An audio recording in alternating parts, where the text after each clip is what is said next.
I'm Carine McCandless. I'm the author of The Wild Truth. I want to thank you all for the important work that you do, and I appreciate the opportunity to take a little time today to share with you some of my experiences in working with students. I've learned throughout my 43 years that every day, every one of us is both a teacher and a student, leading by example and learning from those around us. In education, that's an ever-evolving puzzle. It's our job to teach our students, but we also have to motivate them to educate themselves. Getting new college students to have to manage this enigma of transition with a few missing pieces that they've been programmed to rely on can sometimes be challenging. First, you've got helicopter parents. They don't realize as they hover that they're preventing their kids from rising to their own challenges. Next are schedules. Many students come from a strict program of sports or other extracurricular activities that's had them on autopilot since grade school. Now they're responsible for managing their own time. The most prominent piece missing is friends. A new school, a new town leads to peer pressure and feeling a need to conform in order to belong. That gets confusing at an age where you naturally start searching for your own identity. And of course, they've had standardized tests telling them how to learn. So for many college students, it's their first opportunity to stop being told who they are and figure it out for themselves. FYEs are a great start to this endeavor. A successful program engages students at that age when they're deciding who they want to be, and they begin to lay the foundation for who they truly will become.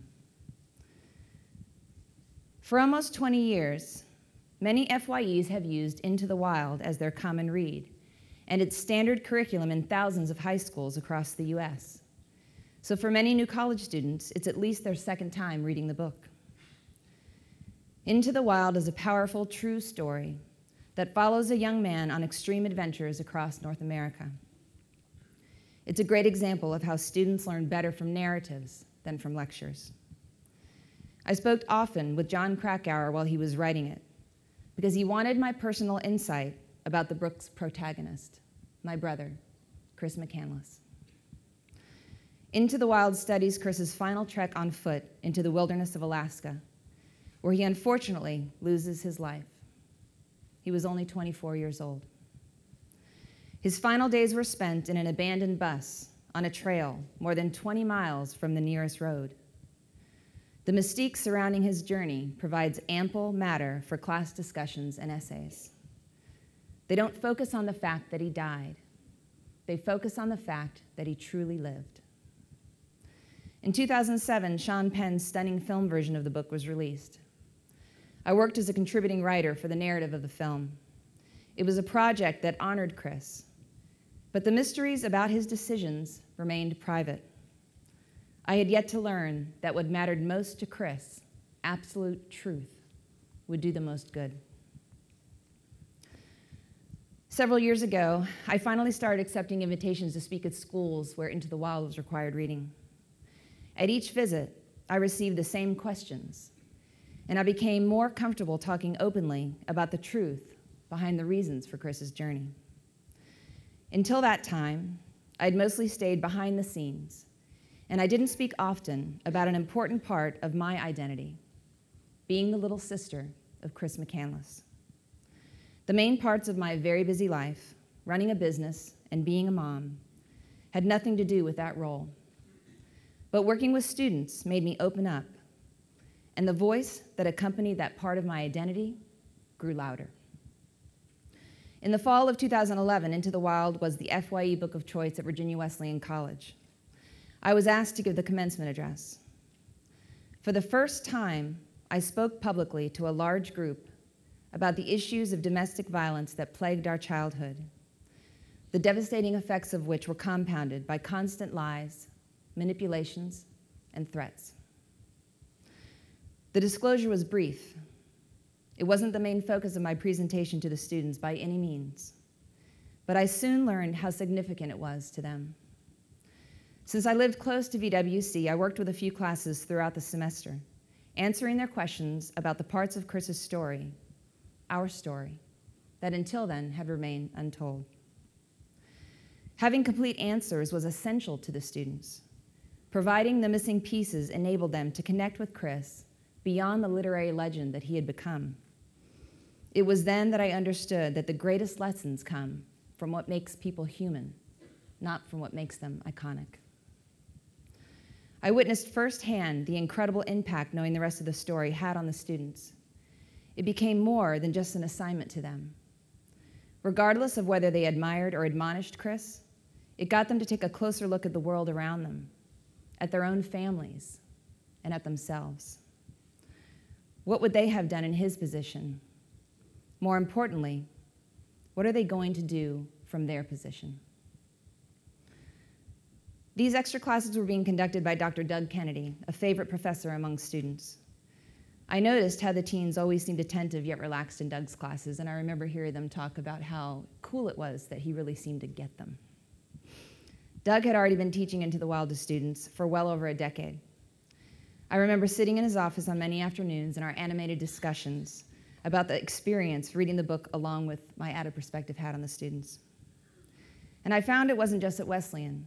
It was with every high school and college I went to. I began to speak up for domestic violence prevention at churches and community groups. There was no way to share my story and all that I had learned without including who had been my favorite teacher.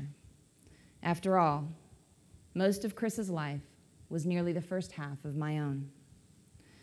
I started to receive letters from young people and their parents, telling me how sharing my story had affected them in a positive way.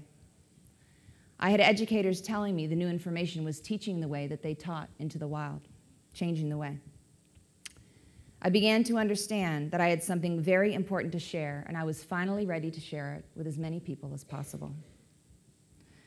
I was constantly journaling about my experiences, and when I called John to tell him I was thinking about writing a book, he encouraged me, and he agreed to write the foreword. These were the experiences that were the origin for The Wild Truth. It focuses not only on the beauty of Chris's life and all that he had to overcome that beauty, but more so on all that he had to learn from it, what I learned from him. Important lessons about honesty, knowing my own truth and my own worth, finding my voice, learning to accept my mistakes and take responsibility for their consequences, something that we often learn by observing others. From an age when we were too young to know any better, our parents told Chris and I that the problems that existed in our home were our fault. But there were those who helped us understand that the blame was not ours to keep, our 6 brothers and sisters. Same father, different mother. We learned that from knowledge came strength and the courage to talk, at least to each other, about things that were forbidden. Everyone knows there's an increased concern about physical abuse on campuses today. And it's imperative that we expand the conversation, making it more comfortable for victims to reach out for help, ultimately raising awareness so there are less victims. You can't write a memoir without talking about yourself, which can lead to an uncomfortable battle with narcissism. The balance you leave on the page is all about learning the crucial difference between selfishness and self-awareness. To be of better service to others, you first need to be of better service to yourself. Accepting yourself for who you are fully leads you to the right path where you can do the most good through work you are passionate about. Throughout the book, I illustrate how I applied these lessons as I found my way through my own college challenges, productive business endeavors, a couple destructive relationships, and most importantly, the priorities I have come to realize as a mother. Given the platform of Into the Wild and my desire to see the wild truth in classrooms to expand on these lessons, I knew that the wild truth would need to stand on its own. I had to weave through my own narrative enough of Chris's journey that John had shared so skillfully, but from my own perspective as Chris's sister. I was careful to do so in a way that would allow the 2 books to work together as companions. Now, many schools are already using both in their classrooms. Kate, a teacher in Pennsylvania, who I should probably point out I do not know, this was completely unsolicited, she writes in part, I just started teaching Into the Wild again this past year, and the wild truth allows me to see more clearly between the lines Krakauer drew in that original text. This book is a must-read for anyone who's read Into the Wild, anyone who's suffered domestic abuse, or for anyone that wants to read a story of survival, not in the wilderness, but in the midst of middle-class America. I brought with me today some sample teaching materials that Dr. Kennedy and I have created to show how the wild truth can be tailored as a common read for both an FYE program or as complete semester coursework. And we've already been using the materials ourselves with very exciting results. And Dr. Kennedy is here as well. Say hello, Doug. Also included are a couple sets of project instructions. My favorite is called What's in Your Backpack? It's an exercise that gets students to reflect on who they are as individuals while using something that's common to almost everyone on campus. Doug's favorite is the Into Your Wild project. It requires students to get outdoors solo. It takes them out of their comfort zones a bit to learn something new about themselves as they explore the area on and off campus that they now call home. And you can pick up copies of these at the signing table after the luncheon. I think that students engage with stories about people on a journey to find their true path through life because they're searching for their own. I remember what it was like trying to find that path coming out of high school. And I've come to understand the benefits if you find it early and have the guts to follow it. But students also need to be comforted by the fact that sometimes it takes a while, and it's okay to change direction a few times. This is me in May of last year on the Stampede Trail in Alaska. Another 10 miles or so down trail sits that abandoned bus where my brother spent his last few months on this earth. It took me 22 years to finally make the trek on foot. Before the hike, I had just sent the final manuscript for The Wild Truth into my publisher.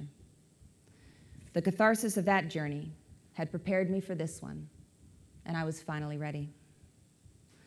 Some of the steps on my life path involved finding my voice and speaking out, finally accepting that opening up was part of my journey to healing and to being able to help others.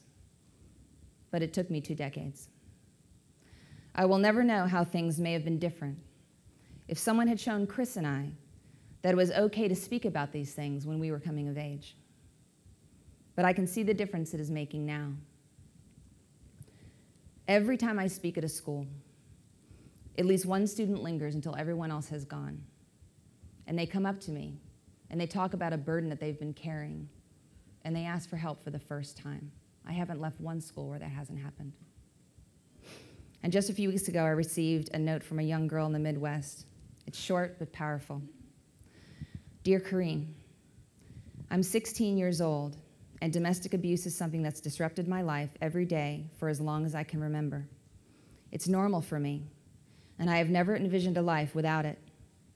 But I read your book, and now I do.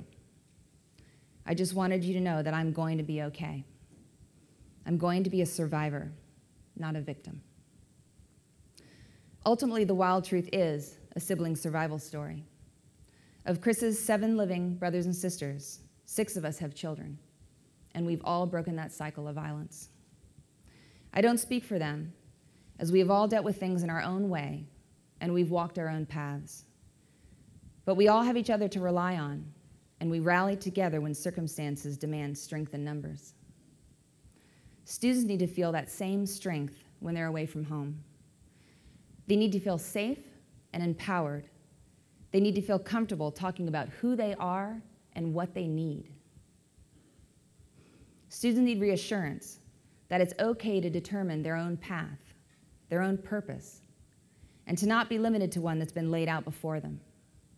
They will need to be passionate about their choices, to commit to moving forward even when the walking gets rough. That's what will make them successful students. That's what will make them successful when they graduate and go out into this world to lead by example, because they will be the new teachers down trail. They're the leaders and decision makers of tomorrow, the lawmakers of the future, the husbands and wives, and most importantly, the parents of our next generation. I'm very passionate about my work with students, and I'm confident that the Wild Truth can be a valuable tool to help them find their way to their path. Thank you for your time.